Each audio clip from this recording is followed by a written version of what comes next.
What's up mga Lodi? So ngayon, I have a little challenge. Meron tayong bagong new video for today, obviously. So, I just literally woke up, by the way.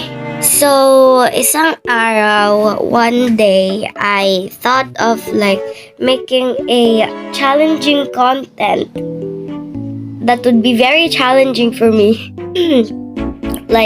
You all know that I'm used to speak in English while filming or recording a video.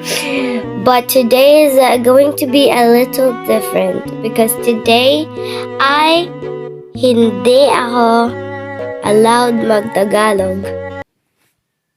I mean English. So I'm not allowed to speak in English for the whole video today. And not only that, I also have a mission to do, and that is to try to survive in the ocean. And if I speak in English, I will get a punishment. And the punishment is for you guys to decide in the comment section down below. If ever I didn't speak in English, then you guys don't have to comment any punishment. I have a stuffy nose right now, and yeah, I feel kind of sick.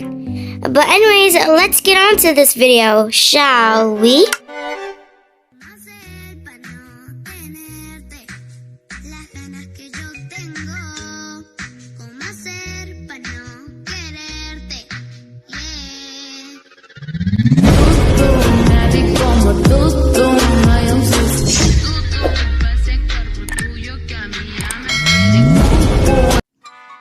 Oh my god, bro. Wait. Seryoso ka, dude? As soon as I respond, I have to speak in Tagalog. Okay na. So, ang challenge na ito is sa dagat lang tayo makakahinga kasi yun nga, surviving in the ocean challenge. This is gonna be super hard. Ay, hala! Nakasalita ako ng English accident. Oh my god, bro, stop speaking in English! So, hindi ko alam kung paano tayo kukuha ng kahoy. Okay, so mabilisan lang to mga tao kasi may limit tayo sa air ay sa buhangin. Okay, so mamamatay na ako, so balik tayo sa dagat muna. Ayun, kukuha tayo ng kahoy kasi wala lang. Para lang tong mermaid challenge. Pero hindi siya mermaid challenge. So, So, madami akong parusa dito sa point na to. Saan na ba yung... Okay, so kukuha ako ng bato.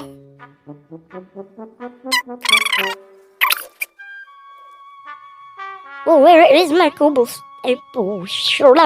So,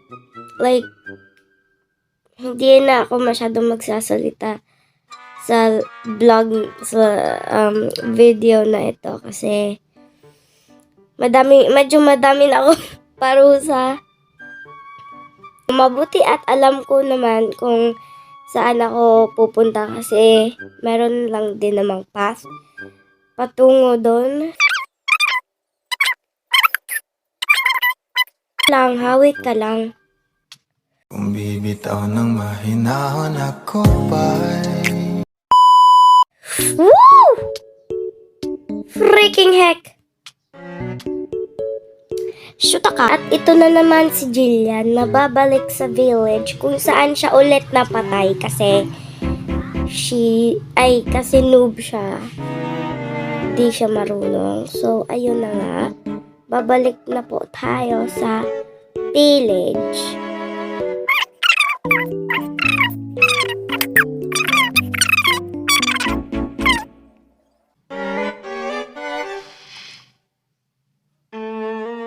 Akala ko uutot siya ng black itom na ink. Ay, itim na ink.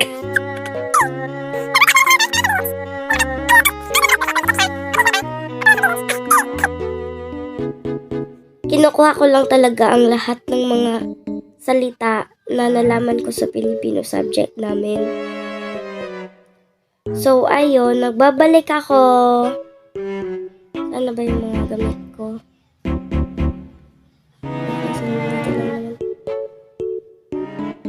Hoy, saan yung mga gamit ko? Oh my. Ay, nandito lang pala. Malapit na ako mamatay-matay sa kakahanap nyo.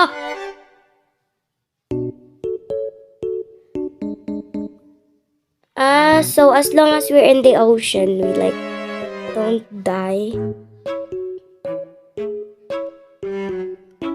So biglang nag-regret si Maring Jillian sa challenge na ites kasi ang hirap. Ano ba? Biglang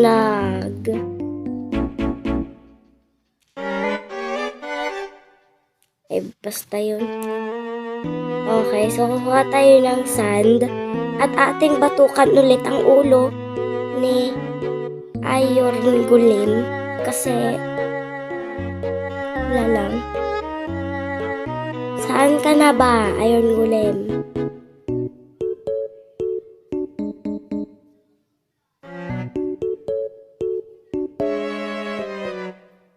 Saan na ba yun?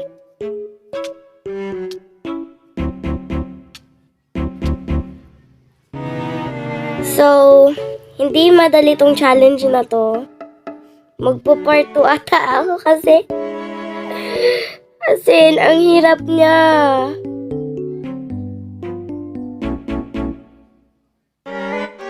Maribilisan mo naman. Okay, so na yun. Na full na yung hearts natin. Saan na ba yung Iron Golem? Hala, broken portal. Hala, nasira na ano? Freaking heck.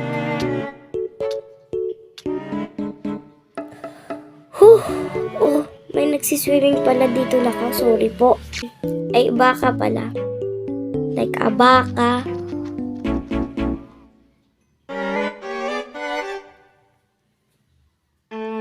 So, sisilip muna tayo dito at hinay-hinay natin hanapin kung saan yung Iron Golem. Tara, batukan natin yung ulo niyang matigas. Ang tagal ma-full ng hearts ko. Okay, so ayun na, full na siya. Salamat sa lahat. Saan na ba yun Iron Golem kasi? Ano ba naman yarn? Bilis, kunin mo lahat ng makukuha mo. Bro, ka ba? Shoot ka? Mamamatay na ako dito. Oh my God. Bilis! Please, please. Shoot! I'm not even halfway through yet.